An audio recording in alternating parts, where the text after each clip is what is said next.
So in the last video, I introduced you to the different import and export mechanisms of Magento. Now let's take things a step further and actually dive into the advanced Dataflow profiles and take a look at what's going on under the hood. The main brains of the Dataflow profile is this Actions XML snippet that you see here. So let's dissect this XML and let me explain to you exactly what Magento is doing to this in order to call and refer to different PHP objects and methods, because essentially that's what Dataflow profiles do. So first off, you can see that the XML is broken up into these things called actions. So an action is going to translate to a PHP object and a PHP method. So the type you can see is a Magento class path. That's going to become our object. And the method here is the particular function in that object that we want to call. Inside the action are a variety of child tags. You can see we have different variables here. So for instance, this first action has one variable called URI. These variables get used by the function. They're actually set typically as some sort of class variable that's able to be called by the function. So let's step through this XML profile and take a look at the actual code in the Magento code base. So the first object we want to look at is the Dataflow convert adapter HTTP curl.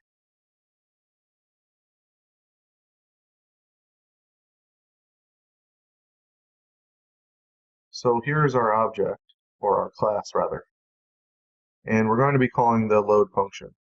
And you can see right off the bat we're calling this getVar function. This is going to give us the value of that variable that we saw in our XML right here.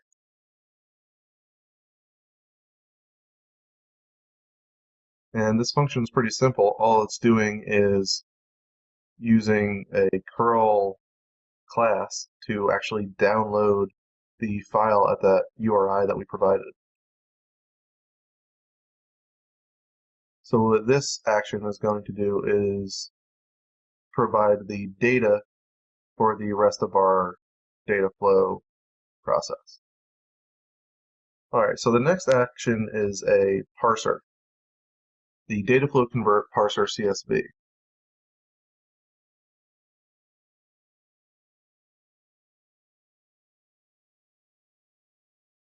So in the next class we're calling the parse function.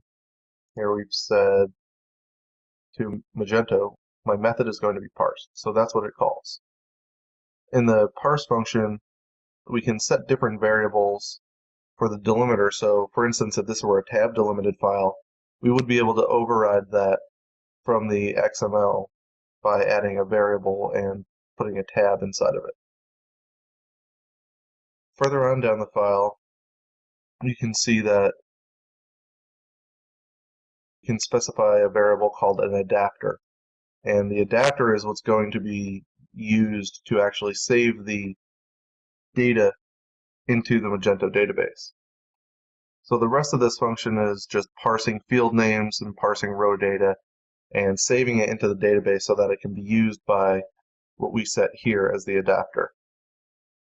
And if you look at our XML, our adapter is the catalog convert adapter product. So if you think that this profile is going to be importing product data, then you're correct.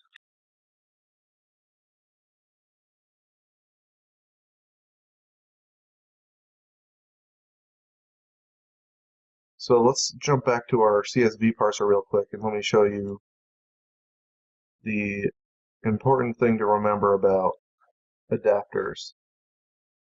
In the CSV parser, the adapter method is pretty much manually set to be save row. So that's the function in our adapter that's going to be run. So in our product adapter, you see that save row gets passed some import data. That is the data that was parsed and then saved to the database.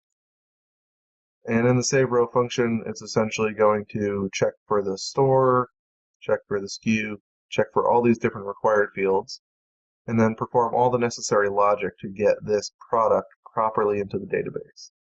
And I'm not going to go into detail in this section, but feel free to in your own time. So you can see that the data flow is essentially built from a variety of components. We have an action that loads some data, and then an action that parses it into something usable,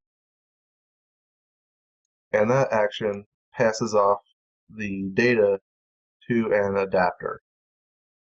So this adapter is ultimately what will be interacting with the database and saving our imported data.